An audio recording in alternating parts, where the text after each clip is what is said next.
Hey there, welcome to a quick little recap of one of the seasons of Aurorum Mole Remnants. This was recorded as part of a live stream where we had to cancel the session, so things are a little bit crazy. It's all in the raw, same as always, but I hope you like our recap and our take on it, sometimes from the perspective of over a year since we played these sessions, and sometimes the emotions are very real. Anyways, hope you enjoy. So our next up. All right, now let's go over season 3 of the Mole Remnants of the campaign so far. So I'm going to read off once again the names of the sessions, and then we'll kind of like remember where that was, and kind of go from there. So the first session was called Into the Den of Thieves, right? The one after that was Secrets in the Sludge, which is where you guys kind of like found the passageway underneath that person's basement, and went and found the pool with the runes around it. After that was Secrets of the Sludge 2. After that was Secrets of the Sludge 3, because it took you 3 episodes. How many hours did you spend on that one? That was 16 hours spent for that one keep, which is, a lot right there. Then it was Delve into the Crack. Then it was Deals Made, Deal Lost 1. Deals Made, Deal Lost 2. The Dinner Party, Aldo. And that's where this other question from before we'll get back to. There's Shopping in Leshev. Then there's Dangers of the Razor Leaf, which is an exciting one. Then there's Root of the Curse 1, Root of the Curse 2. I actually was recently reading comments about that one. It was fun sessions either way. And then finally Out of the Woods, which was Aldo, as we know, Aldo drank the milk at that point in time and had his experience there. And that was like a crazy season finale, kind of coming out of the woods with that, and then getting back to Leshev from there. And then you guys had a little bit of downtime in Leshev before we moved on. So here we go. Into the Den of Thieves was where it started, and this was, I believe, where your characters first started interacting with the Thieves Guild, because during your downtime throughout the winter in Hod Gwen, Aldo had put together some disguises or whatnot to go and interact with them. This was, you gave Koa and Mikhail outfits. Specifically, you gave Mikhail really tight pants. Answer any questions about pants of Von Berg. Von Berg. Taking no questions about pants. None. Okay. 0 questions. Chat. He's saying he refuses to answer questions about pants, but that doesn't mean that the others aren't willing to answer for him or on his behalf. So, go on. Yeah, we've got Sydney Sweeney making an appearance to talk about his team. Too soon. Oops. This was also the season, the rise of the Piss Mafia. They did make their shit. Debut. This is when the Piss Mafia took place too. Yeah. Oh my god. Technically, was Birdman also this season? Or was that next season? No, next season. Yeah. Yeah, Piss Mafia was first. Oh man, so we started with Hod Gwen, and we eventually did Twisted Grove. Those were the big. Those were the big ones. Dude, I feel like we talked a lot. Aldo gave Koa some spoiled meat that the fucking cook gave him. Oh, this was Hug season. This was Hug season. This was. There was a lot of gathered info that led to us getting into the Thieves Guild, if I remember right. Yeah. We found out. This was the season we found out the ooze, what it was. Yeah. And we're like, Gwen, Ashanti, you might want to stop using that. That's right. Yeah. This is when I got into it. They were like, literally as we told them that, Mikhail had like a little spoon pull out of his mouth where he was fed some. Yeah. They basically, they did the experiment and made him drink a thingamajig as soon as we got there, before we could tell them what the ooze was. Yeah. And then Scott was like, how do I force feed my player this thing? Well, I mean, I did it for 2 reasons. 1, I wanted to build in the moral quandary, right? And then 2, I wanted to unlock I wanted to unlock a feature for Kiken that didn't make logical sense for him to have until that point, or until some triggering event would have given him that kind of a power. Which Kiken, of course, he made comments about this in earlier season recap, but being like, wow, finally unlimited, cantrips is like, you finally feel like you actually have your character under control at that point, right? Yeah, we also did it for the meme, you know. Because we've been telling you Oh, that you've been yes. eating ooze for Yes. forever.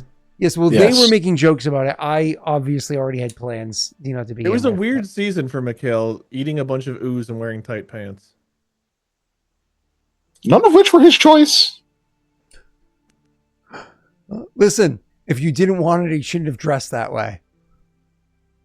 Dude, that's crazy. That's crazy. I can't even dissect that logic. It's so backwards. There's so much wrong with it. Oh god, it's so fucked up. All right. Anyways, so walk down that alley. What did you think was going to happen? That just sounds like Aldo selling drugs again. So this channel is where people go to kill their careers. So back to I shouldn't do a Scott impression. Back to the game. So you obviously got the ooze on the return from wherever they had you try it, and it unlocked all this power, so on and so forth. Go ahead and continue from there. Ooh. What the heck else happened? What were we doing with the books at that point? Were those left? You were researching through the shit of the shit out of them. Every time you had downtime, you were researching the books to understand them, and then we obviously know inevitably you've been able to unlock all of a set of them, and you're still working on other sets now. Hey, Steve. This is where I was trying to finish my spell. Yeah, that was easy. This is where Aldo got nothing. You got almost your spell, and I was just like, I can talk now. I'm good. I thought that was the first trip to Hogwen. Was it? Oh, yeah. Because we spent the whole winter, and I couldn't get one spell. This one, you still couldn't get your spell right away. Yeah. Yeah, it was the rough. spell that Scott was like, no, you're trying to pick a weird, atypical spell. Yeah, it's true. From Ultimate Magic. Hold on. I explicitly said before the campaign started, if you guys want to have a spellcaster, you can have one, but you only have access to the core book for that class, the core PHB, effectively, spells. Anything beyond that has to be researched to be understood. It is not immediately available. And I did that for reasons that we can get into if you'd like, but that was known prior to building the character. Did a lot of things, and we listened to what we wanted to. Well, that sounds like a PC. Who considers Ultimate Magic some crazy supplement? It came out earlier than a different spell you let me get. What other spell? I can't remember off the top of my head. I don't have my X on my character sheet. So I'm gonna make you start rolling for that. You've forgotten the spell now. Careful. So anyway, but with Grandpa, who's turning 80 next week, you got to be careful what you say.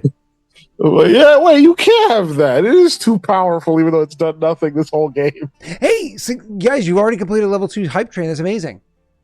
Remember, any hype train that happens this session. We completed level 1 earlier. No, that didn't complete. Yeah. Oh, okay. Yeah. That was a miss.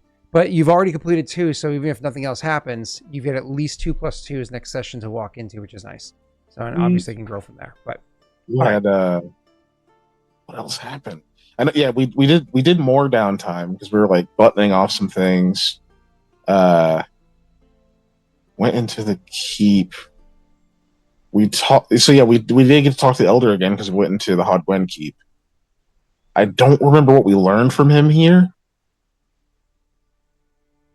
Oh, this was after the Midnight Milk. So this is when Midnight Milk was the season finale here.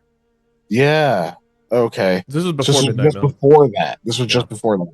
So this was the second keep we ever went to. This is where we discovered the crystals, the stones, and the elementals.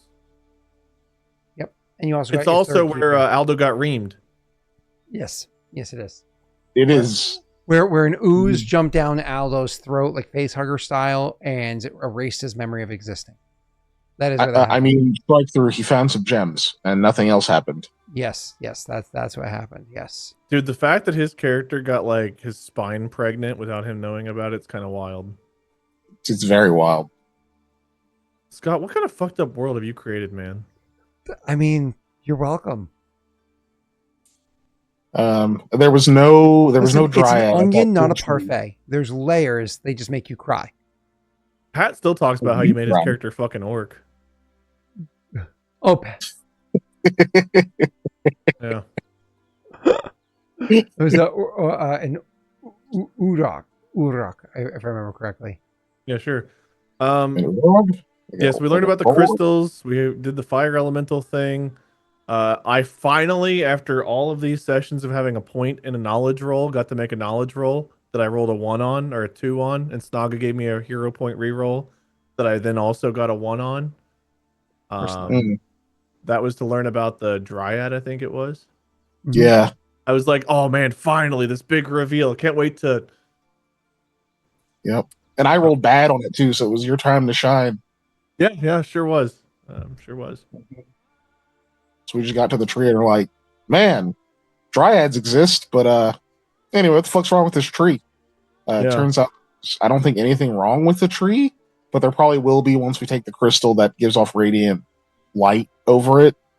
It'll probably die at some point. I guess it depends how long it's away for, but yeah. Yeah, they can live like trees are pretty damn resilient as long as they're not diseased. So if we can somehow return it, but I don't know. It'll survive for a while. But yeah. Speaking of crystals, is a really good chance. This I think happened in season 1, maybe it was season 2, but you guys are all the way in season 5 now and have yet to recollect your crystal from what's his name, from Gemsmith. That's another one of those things I gave him to him like session 1. It's like, all right. But the reason why I'm bringing it up is because at this point you can imagine it's just next time you go, they have to remember to bring it up if you don't remember. If I remember right, the crystal itself is useless if there's no elemental inside it, right? Well, but we know we can charge them if I'm willing to drown to death. Wait, what? It was a fire-based crystal. Well, that's not the one we tried to charge. Spoilers because the drown to death was this season, so you can talk about it all you'd like. Okay, cool. So yeah, that is true. It's the very end of this season. Yeah, I think second to last or last episode. Yeah. You're the reason I put a point. The one we actually tried to charge was the water one. Yeah. The one that we broke was the fire. Yeah, what could be safer than water? Yeah, especially we have no points in swim. Very neutral. Well, I hate to tell you this, but I don't know that Mikhail has any points in resist fire, so I don't know if you're going to enjoy charging that one up. No, he got punched by a really good fucking pair of tongs. I mean, he got punched by that fire, and he's like alive. That was less dangerous than the deluge of water, apparently. But I killed fire with one swing of a sword. I think he took 2 swings. I think he missed one. No, it had to be 1. I mean, never mind. Yeah, fresh try. Yeah, my bad. I remember it being 1. Yeah, it was a So you guys went into the basement, found your way downstairs. Obviously, there was like a mini riddle. There wasn't really not riddle. I keep saying that puzzle. There was like a mini puzzle. It wasn't really much of a puzzle. That was for the well. You guys flipped it. You were able to. Yeah, we figured that came out, and you went down like a little slide, if you will. You hit the pillows on the other side, which kind of like exploded, and grossness on the other side.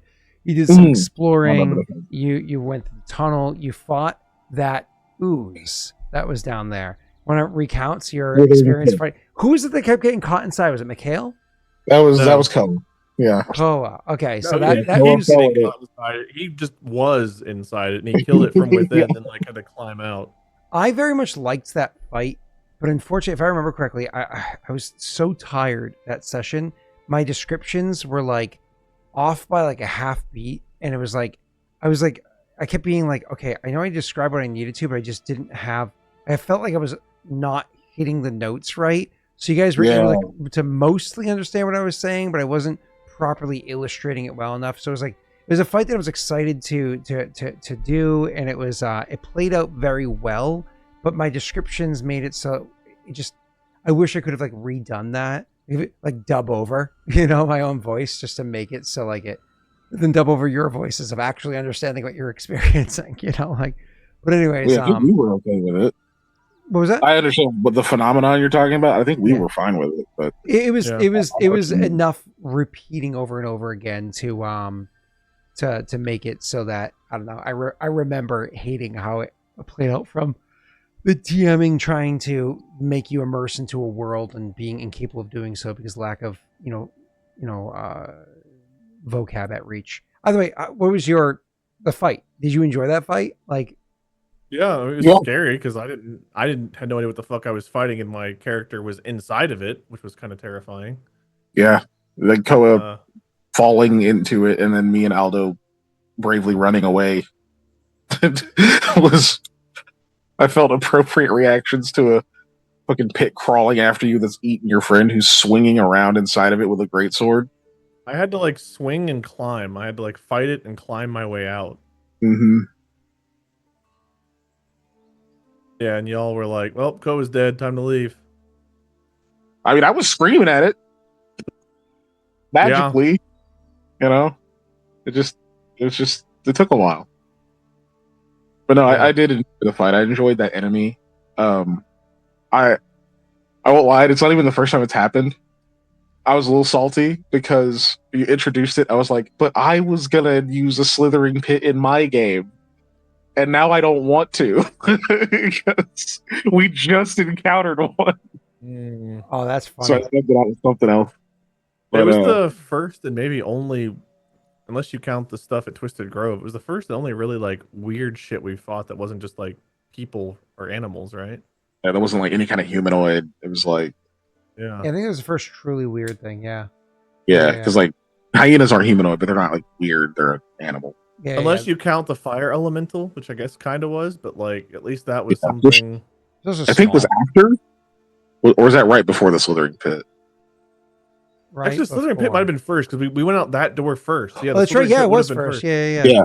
Because the elemental was because we were like almost done with the place before we did that. Yeah, you're right. And me and all of the was awful and broke it. Yeah. That was a fun one too, and I was curious how you guys were going to handle that scenario, and you actually handled it probably the best way, which was kill the pit and use the pit to leave.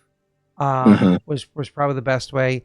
Using the pit to leave while it's still alive also was an option, and then ignore or kill the pit and break the bars was like hard mode. That was like that was the difficult way. But it doesn't really matter because you did it one of the ways that I'd planned for you to do: kill it and use it to leave. So I would say, as much as like the Hodwin ruins wasn't as like overtly deadly as something like the Valley of Doom and then you step from here, Twisted Grove was scary as fuck. Like it wasn't as overtly deadly, but it was still really interesting, and it was fun to almost kind of have almost like a break in one of the ruins where it wasn't just like the walls are gonna eat you, where we were just like finding shit and trying to learn about it and experimenting with stuff, and most of the danger came from just like kind of pushing our luck a little bit. So that was overall fun. It was a false sense of comfort before going to Twisted Grove again. Yeah, they were like diametrically opposed because Twisted Grove was so fucking deadly. Yeah. That was scary. And it makes sense when you know which clan of the mole had which one and what the purposes of each keep were, right? Like it was eventually discovered that, and it was in this season, if I remember correctly, so I can say this. It was eventually discovered that the mole clan that ruled over the Twisted Grove was the Muharib. Yeah, Muharib. Thank you. I was like, it was M's in my head. Muharib, which is the clan that oversaw the protections of like interdimensional like beings, like protecting this world from interdimensional beings because of like the mole playing around with interplaners, like interplanar travel or whatever. So like it makes sense that place was much more because it was like a warrior culture around planar shit. And this, I don't know if you guys ever found out who ruled this keep, but what you found inside one of the rooms down here, which was tools for crafting gems. Not exactly the same caliber as warriors. Sorry, Keegan? Because we got those to Gemsmith. Correct. Yes. I don't know. I don't have no idea how I'm coming in. Am I quiet as fuck or anything? No. You just are not super clear. And so as you like step into conversation, somebody's finishing, usually I can hear you, but right now, because you're not as clear, you just don't, your voice doesn't have the force it usually does. You're fine. I just sometimes have to have you repeat. That's all. There's a It's good 'cause it's a chance you're phone, so- slightly delayed or whatever too, because sometimes Yeah. we'll start to talk over you after a pause, and I don't think any of us are meaning to. No, I always do. Yeah. No, Okay. yeah, I'm just checking because I can't hear any of it. Yeah, you're good, man. Yeah, You're good. he's so You don't need to loud. apologize. We're all grateful for the fact that you've chosen to actually be here tonight, despite the difficulty that you're going through. So big thank you for that. But cool. But I did want to cut. Speaking of which, somebody asked earlier what our favorite thing about the mole was, and I don't think I ever answered. You're It was welcome to answer that. Go ahead. They're planar interests.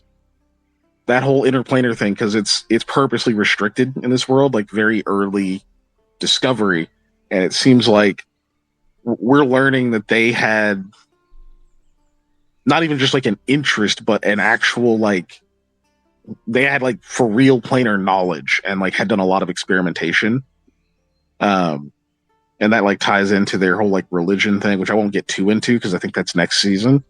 But even the stuff that I learned about their faith and whatnot is tied to the planes. That was pretty dope. So that's my favorite thing I'm kind of learning about them. Yeah. And some of that was already revealed this season, some earlier, some later. But either way, yeah. Fun stuff there, which is nice. I know I don't know if Tyler's still in chat, but he was in chat earlier. His character in a different campaign, Regicide, his character was able to explore a good portion of that. As a matter of fact, I'm not going to spoil anything, but his character became kind of super important to something mole related because of how their version of the game went, unrelated to your version, right? But how their version of the game went. The overall Regicide series, it's if you like watching bad guys do bad things and get away with it, go ahead, have fun. I personally, I loved playing with Messy, Rena, and Tyler. That was a good group of people to play with, and considering that Messy and Rena now have been living together for years because of that campaign, just saying, Oh dear God! Stop patting yourself on the back. Just saying. So skipping ahead a bit, going to Leshev, I want to talk about Aldo stealing the books. Yes. I think that was a crazy series of events. One, because we really wanted the books. Two, as far as I can remember, it is one of, if not the first time, Aldo put himself in any kind of danger just to help the other two when there wasn't an immediate threat. He went out of his way to do something for the group that he thought would help them. Even though he was stealing and doing something, illegal and morally reprehensible, it was the goal wasn't to break the law. The goal was the party needed this. We can't afford to buy it. I'm going to take this for them, which led to the whole giant conflict. And ultimately Jake and I talked out a game, and I was like, I apologize, but Koa's going to punch your character. He's going to punch him. There's going to be a physical altercation. I don't know how we avoid it. And then clearly it went a different direction. Yeah, that was definitely Aldo, like you said, for the first time.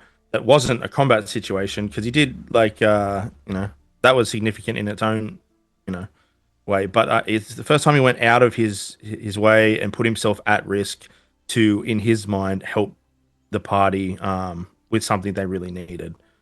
So after he got that, and then seeing Koa's reaction to it, and I remember, I think it would have been one thing to have stolen the books, right? But the fact that I guess he disguised himself as the lamb guy, and this life is ruined or whatever, right?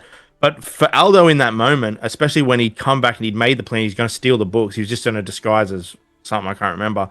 But having that guy come in and start carrying on, in Aldo's mind, this was just perfect. And this is old Aldo being this is a home run, right? Yeah.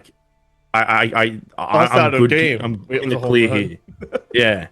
So then the fact that he rolled, I rolled so well and did so well, in that whole entire scene, Yeah, it couldn't have gone more perfect in a way. And then the repercussions of that, seeing then Aldo, who brought the stuff back and was going to make his big reveal or whatever, but seeing the fallout kind of got his back up a bit. And then I remember I had this whole thing prepared where, seeing as how Koa was reacting to it, Aldo was going to start goading him.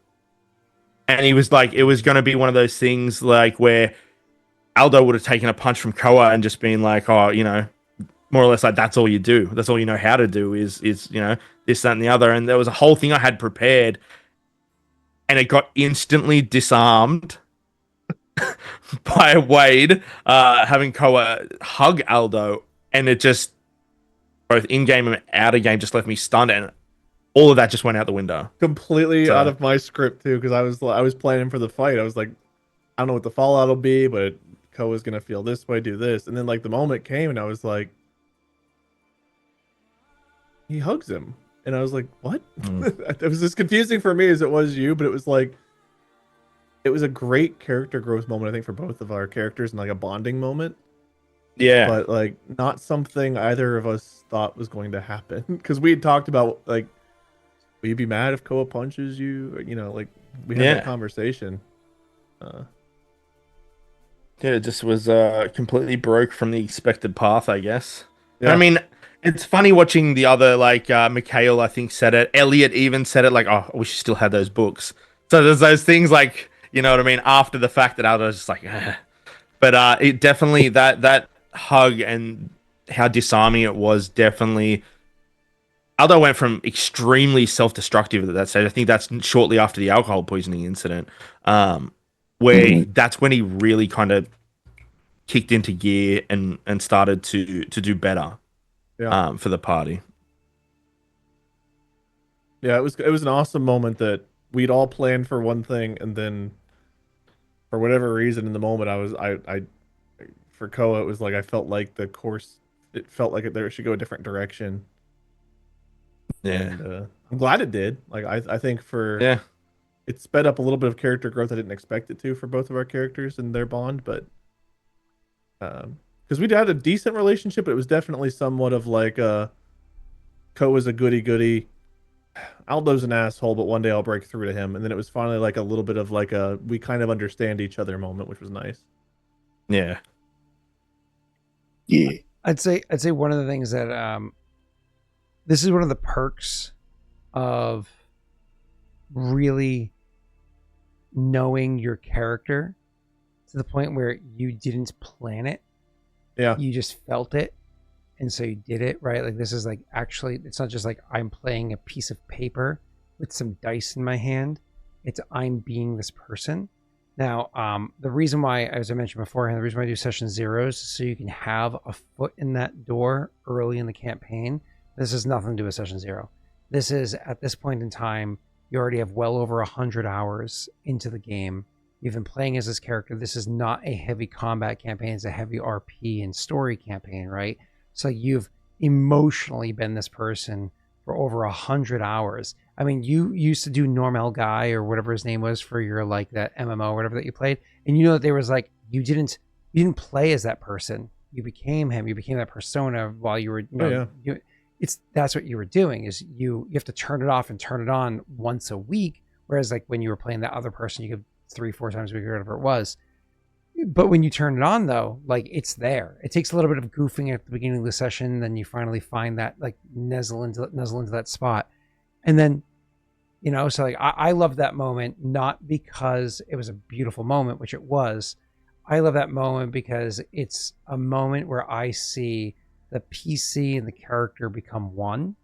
Like they become the same person. For like and that's great because that means that there's immersion. And not like, oh, Scott did a good job of me. No. It's like you have immersed into your character with each other. And that's like, I mean, we've all seen it in Regicide. I've literally, PCs would chat for so long, like 4 hours straight of just inter-party RP. I've fallen asleep on the floor, live on the stream and passed out because, but that's amazing. Like that's good. And I'm very lucky that I have you guys as PCs. And you guys are all individually lucky to have each other as counter PCs or co-PCs, whatever, to be able to enjoy that together. That was a beautiful moment for Jake being a dick and you like bringing the love, and just like, you know, the fire in the water became just something steamy. clicked in for me, Koa's mind, where it was like he understood why Aldo did it. Like there was the whole art, like they'd argued and bickered about it. It was like whenever it clicked as like he understood the why of it. It was like, I don't like what he did, but like this is the first time he's ever done anything like that for us. And I don't know, I felt like Koa had to acknowledge that. And just throwing a punch wouldn't have done that. So it was like whatever ended up happening in that moment, or why it happened in that moment the way it did, I don't know. But it was just that knowledge clicking into him. Yeah, I think the going forward, if it had been a punch and it had been a fight, like that. I mean, we would have went completely different. It would have. Yeah. I don't even know where we'd be. Really? Yeah. What was that, Keegan? Oh, sorry. I was like, yeah, right. I don't know either. No, there would have had to been some kind of rectifying it, but we planned for that. We didn't know what it would be, but we knew we were planning on there being a potential fallout because we messaged each other about it. We're like, "Are you sure you're good with this?" And like, Yeah. You think that's a fallout? Much shorter campaign. You should have seen the Jake Will fallout. Oh boy, that was. They were like screaming at each other. Dude, that was great though. That was so good. No, not in a negative way. But they were like screaming at each other. And then afterwards, they're both on the call like, "Buddy, you okay? Yeah, no, I'm good. You good? Yeah, okay." But it was one of those things where like, if you didn't know what was going on, if you didn't know these PCs or these characters or like how well they knew each other, like if you didn't know that and you were like either a peripheral watcher or somebody that was new, or even like somebody that's been around for a while but doesn't know them well enough or can't read that stuff, you may have been genuinely concerned about what was transpiring. Like you've been like, wow, this, but like I want to be clear, literally in my office, there is an IMAX sitting there for when I have an IRL family campaign for Jake to call into and sit at the table with us, because Will explicitly wants Jake to be a part of the family campaigns. That sits there, if you can see it in the dark background over there, just so Jake's head can be the size of everybody else's at the table. So all love, but oh man, it was like watching the barroom brawl it was intense. You know? Those are great moments though, and especially when your players can separate their character from themselves. Yes. Yeah. You can kind of only do that when your PCs can trust that it's like not actually hurting people's feelings. Yes. Yeah. Like I've definitely run through folks who it's like, I'm gonna have to intervene if it goes there because there's gonna be bleed and people are gonna get upset. But with these guys, it's like we talk about it enough and whatnot. Like I'm not worried about it. Same. Even though we still check in afterward, even though we know we're not worried about it, it's like, okay, that was okay though, right? You know when we're not okay is when we spend 3 weeks planning something and Scott's like, he's on vacation. And we've got like 3 documents that are like 30 pages long, and it's like, I guess that was a waste of time. Well, you could have cued me in on your plan, and that, you specifically asked us not to. Yeah, you did ask us not to. Because the only reason why I say don't cue me in is because if you do, I just know how my brain works. I can plan around it. At least now my plans are my genuine plans and not like a plan slightly skewed. Dude, there have been moments where I think all of us, especially season 4, which we haven't gotten to yet, I think our frustrations with either our plans being thwarted or side things that we don't fully understand coming up, we've all just been like, we just want to fucking do this thing. You're talking about like we're talking about characters here arguing with one another, and it's like being able to separate. Oh man, I won't lie. There's some times where I just sit here as a TM and I'm just like, these are my friends. I just want them to have fun. I feel really bad, but like I'm trying to tell the story. But it's like, and then usually that's like so behind the scenes for everybody that's here. So usually, no matter how touchy moments can be, and I don't mean like actual like person to person arguments, like touchy in scenes, things can be so on and so forth. Like you always have that touch point afterwards, where like we hang out on the call. This started back with the very first LI stream with like Sam and Maggie and all them, where like Sam and Maggie and I, specifically us three, would hang out until like 4 in the. We'd end at midnight or 1 or whatever it was. We'd hang out till like 4 or 5 in the morning, chilling, so on and so forth. Back then, and Mathis and Bear would usually drop off within like 20 minutes, and the 3 of us would hang out for a long while. So it started forever back then, and it still, mostly goes on. But lately, my personal life is just so fucking crazy that the game ends and I could be gone in like 10 minutes. Sometimes or if an you hour. do stick around for an hour, we get to hear about it's like about all the things. Man, going what on a in my life. crazy session! And Scott's like, but let me tell you about me. Yeah, it's just Okay. it's just things have been so like crazy and like crazy in ways that because like my own neuroses emotionally impactful, and so like we don't have that fun friend like actual like off stream friend powwow moment to like have a fun reset, and so like you feel bad because you're like I just want my friends to have fun, but I gotta tell my story. Scott's like, Bye! you don't get what you want. This happens. This is my life. Peace out. Yeah, And we're yeah. like, okay. It's rough too. Like Brittany and I have talked about it. I'm like, Brittany, I really just need to hop on a call with them and just like have some beers and hang out with them. Like we got to find a time. So it's like off stream, just chilling with my friends. It's really starting to feel like players versus DM because we don't even get to talk about the sessions with you anymore. Yeah. Yeah. So it's funny because like I talked about this even recently with Brittany. God, I want to say maybe a week and a half ago. Whatever it was that like big stuff happened recently. I think it was not this past session. It was between 2 sessions ago and last session, right? We're talking about season 5 here. So between season 5, session 1, and session 2, for those of you that are going to watch those, you'll know why. I literally was talking to Brittany about it, and she goes, "Okay, well, let's find the time." And she literally goes over to the fridge and gets the calendar, and she goes, "Well, not September." And she flips it to October, and she goes, "Well, definitely not October." And she flips it to November. I'm like, Brittany, never mind.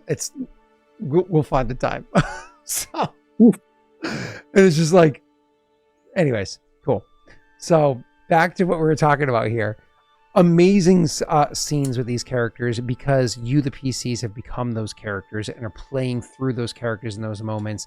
And while the PCs, it's all love, the characters is like a real moment. And that one happened to be turn into all love, right? Which was great. Cool.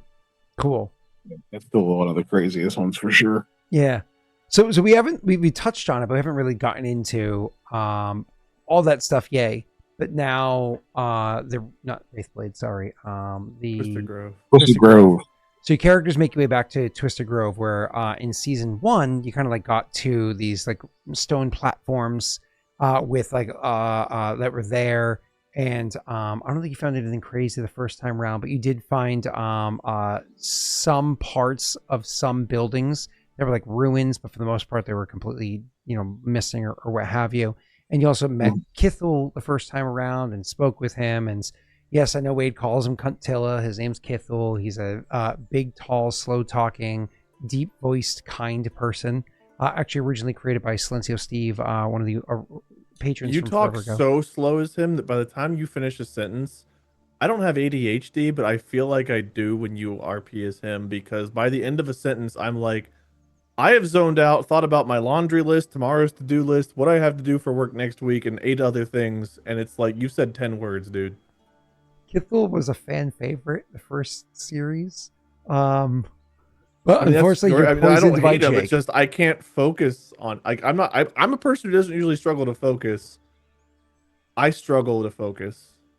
I don't understand what's concerned. I kid you not that I just looked at linguistics on my character sheet and started thinking about lasagna and like pasta. Moving on. So I'm not in Italy yet. So you go there, you bump into him. Sorry, you bump into him this time. You go there, instead you find a bunch of dead bodies torn to shit, and you're like, what the you find a little notebook. And a Deus Whoops Machina. The axe that we didn't take. Oh. Yeah. You find a bunch that of we dead remembered bodies. like days later in the midst of a situation where we definitely should have had it. Yeah. Yep. Well, whatever. And also, what's his fuck like? all right, we're going camping. Should I bring 8 barrels of oil? And we're like, no, you fucking idiot. Why would you want to bring 8 barrels of oil camping? What a stupid suggestion. God And I think- Scott's damn like, it, Dwayne. but Are you what if they stupid? had? I think check the VODs, but I think I mentioned it at least 2. I think I mentioned it 3 times. He offered to go get it, or like, you sure you don't want to? I think You I did did 3 several times. You definitely DM hinted, and none of us got it, and then later was like, hold up. That's a DM hint, and the axe is a DM hint I will accept. Yeah. Whenever we get to that fucking bartender, I will never accept that there was a hint I'm drop. the No. bartender you're talking No, about. no, Back no. to the You game. get So props for you this guys one. are inside of the keep. You get there, and you deal with the Twisted Grove, lots of overgrowth. It's deadly. You actually handled the original part of it very well, like the dead bodies and like what you kind of like found there, being careful whatever it was. The next body you found, like I said, the notebook or whatever that was on them, and some alchemical supplies, which you're able to identify most, if not all of them, which was super helpful because it was like a volumizer and whatnot, super helpful later on. Navigated through the area. I think Jaaek found a fun way up and into the keep that was pretty cool. That was a lot of fun. Discovery about like its architecture. He got to use his new fancy crossbow. Yep, you got to use the new fancy Sonic Red crossbow. You had the you climbed up a vine that ended up being alive and trying to kill you, and you killed it. Lots of like fun stuff. You went inside more living vines that you either fought or snuck around. Found the big dead tree. It was spewing out endless supplies of these creatures. Then you decided to wait there until nightfall, and then you just like fucking fought it with fires for like hours and hours and hours, and honestly like barely overcame that scenario. Ran away from there, all sorts of fucked up, and finally, like I think you recovered at the bandit camp for a little while before inevitably heading back to Leshev, where the season ended, to kind of like recover. But before getting to Leshev, well, first of all, anything on that keep worth noting before we go back to Leshev Bay here? Elder fucking supercharged power Oh, yeah. magic. Wow. Keep Yeah. saying Go ahead, Elder. Wade. Go off. I mean, he went from a dude who was like, oh, I can't step outside my door. So he was like pinned against the wall, and we're like, there you go. And he's like, what if I just clear like 3 miles of plants like that? That was a wild power boost. Yeah. Wild He power went boost. from, for that like, man. Dude with dementia, basically, to Yeah. like fucking Omni-Man. He cast magic that made not our characters, but us go, holy shit. Yeah. Went from like Joe Biden to Merlin. It was pretty big transition there. Cool. Yeah. And then you guys ran as quickly as you could and got out of there. So And this far. is where you realized, like, no, he's not just gaining memories back each place we go. He's actually gaining power back each place we go, which is, a good thing, because then like, okay, he's more reliable. He even mentioned there's like a gravity or a pole or something like that. He said that exists, and he wants to explore that. And he's hoping to have a more understanding next time he speaks to you. And you guys have discovered so much more, and you're going to meet him at another keep. You're hoping that to find out what that is next time you encounter him. Which will be at some point in the future, right? So Big things. now we are you finally are on your way out of there, and on your way out, the two of you swing by an area where I don't remember. I think you found the water place. You knew where it was. I don't remember how it was you discovered like the center of the water place. I think it was before you properly researched sacred geometry. I think that happened in season 4. What was that? It was that's correct, because I hadn't got to properly research it till I got this book. Which was it was just a Uh, really high roll of some kind for either survival for me or something that Keegan rolled for Mikhail that helped us find the epicenter. I think we just rolled really well to find it. Well, it was I think a combination of when we were in that keep with the elder. You said I noticed like the symbols on that map that he had, and that's what made me think of sacred geometry. And then it was that knowledge combined with Koa's like survival checks to navigate that got us toward the center. Because like once we were in it enough, it was like, oh, we're just kind of following where it's getting stronger. But it was him navigating that got us there. And then then we charged up a crystal, and it exploded and became a whole lot of water. Like a lot. Like I think it was gallons. It was either the wrong kind of crystal or it was the right kind, but it was too small, too weak, or something like that. Too small, I believe, was the like the bit of info you gave us. My personal theory is that not only was it just maybe like too small and like slightly flawed or whatever, but that like that maybe I overcooked it. Like I could have pulled it out of the microwave a little bit earlier, but I didn't, so it exploded. Like if you leave a hot dog in too long. It was your first time, and sometimes your first time gets a little bit messy. Yeah. You explode bigger and sooner than you anticipate. But anyways, so while you guys are off, teaching Koa, he needs 1 rank in swim. Aldo found a little stash with what's his name, Dwayne. He's I don't think Aldo ever confirmed whether or not that was actually Dwayne's stash or if he was being sketchy about it. But you found some milk inside of it and some special like drug, and he drank it because he was told that more or less he gets to get high. And so him and Dwayne did it, and Dwayne more or less came back. He's like, "Bro, I was having these awesome dreams about nymphs. It was great." And then Nat 20 on nymphs, by the way, which is wonderful. Dryad, no nothing. Nymphs, Koa's he subscribes to that magazine. It's the difference between bush, no bush. So anyways, Aldo, you are going to you end up having, instead of a dream, you have kind of a nightmare. You can touch on that if you'd like. Yeah, I mean, Aldo was expecting, I guess what Dwayne had and what he actually had was very different, but very prophetic in a way, right? Going, back in time, looking through somebody else's eyes and seeing what it was like in the Mole Empire was one thing, right? But then watching it progress from the fields to like a conspiracy in the tavern to them being caught, thrown in prison, then the big breakout, right? It showed to Aldo something that he'd been pretty skeptical on, I guess, up until that point. And yeah, seeing Venny and the other, I remember him coming out of it, and I remember you said he was like attacking Dwayne almost when he came out of it, right? But then almost like eagerly spilling that to Mikhail and Koa. It was just a very big. Very big kind of, I don't know, like a lore dump almost for Aldo. And actually got him to start believing a bit more in what they were doing. Not necessarily in, the Venny being a god or anything like that, but just like seeing like, oh, this happened. This happened here. It was like, so. He got more pretty buy-in. changing. He doesn't believe in necessarily the cause of the people involved, but he got more buy-in as to the legitimacy of the people involved. So I want to talk about it more, but remind me during season 4 to talk about it more, because I actually have I don't know if I'll get the answer, but I actually have a question about that whole thing. Feel free to write it down right now so you don't forget what it is.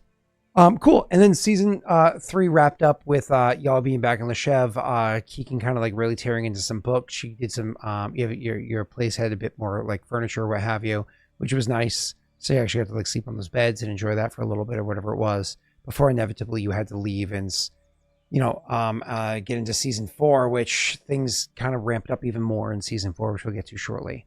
Any final thoughts or what have you for season 3 before we move on to questions? I actually have a lot of questions this time, so a good amount to kind of like tear into. So we might want to answer the questions.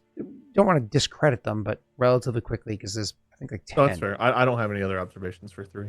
Oh, I wasn't trying to push to the observation. I meant the questions part. You have no observations though? No, I'm ready for I feel like I covered the stuff that I thought of, so I'm cool. ready. I'm ready for questions. But do you guys have anything else you want to add to season 3? Mikhail may have stepped away for a second. So first, Jaaek, do you have any follow-ups to 3 that you care to touch to? No, 3 was really a big kind of information season, right? We got a lot of lore in there, and really started us down that path of looking into what was going on. So was the end of 3 the last time we leveled up? after Twisted Growth? Yeah. Yes, I think so. Yeah, because I think it was literally after that. So you have gone. So spoilers for the future, but so you've played. Was that 15 sessions now without leveling sense, which also makes sense because like it takes longer to level between levels, right? I don't count 0 to Yeah. 1 as leveling up because we all kind of knew after the session zeros that 1 was coming. Yeah. But if we don't count that, that means we played for a year and only leveled twice, which is kind of crazy. But also we've played for a year and haven't even passed a year in game, which is kind of crazy. Yeah. Well, because we role play a lot, so like we spend many hours. We can't really afford, our party can't really afford a lot of the downtime. Like there's every day feels important in a lot of ways. Time will go by much quicker once you guys actually transition into kingdom building. Yeah. Anyways, any other follow-ups? Keegan, if you're back, I think you unmuted. Any follow-up thoughts or what have you to season 3 before we move on to questions? The only thing I could think of is season 3. Is that where we end up having the conversation with Mikhail and Koa about who's asking what he meant about feeling bad about things? Well, that was either 2 or 3. Yeah. Actually, I don't know what you're referencing. I don't remember what it was after, but there was a conversation where I think it might have been one of those times when Koa was saying how killing Samir made him feel whatever, because Mikhail was asking him about, or trying to tell him about the situation with killing those 2 guys. And he was like, okay, when you say that you feel bad about that, what do you mean? And he kind of had that back and forth, and that's where he opened up about being like, I don't know that I feel like that. Like, I don't know that I feel bad about these things. Like, I know they're not good, but I think Koa tried to rationalize it to him too. Koa said something along the lines of like, well, even if you don't feel bad, you can still know right versus wrong. If you don't necessarily feel it. I think that was a season 2 conversation. I think that was closer to the event. Yeah. I have a question, a follow-up question for that then.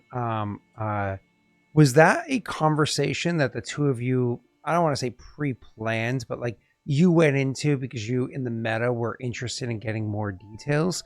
Or is that a conversation that happened naturally because it just made sense to flow that way? And this is more to Keegan because you would have had to have exposed things to have had to prompt Koa to ask the question.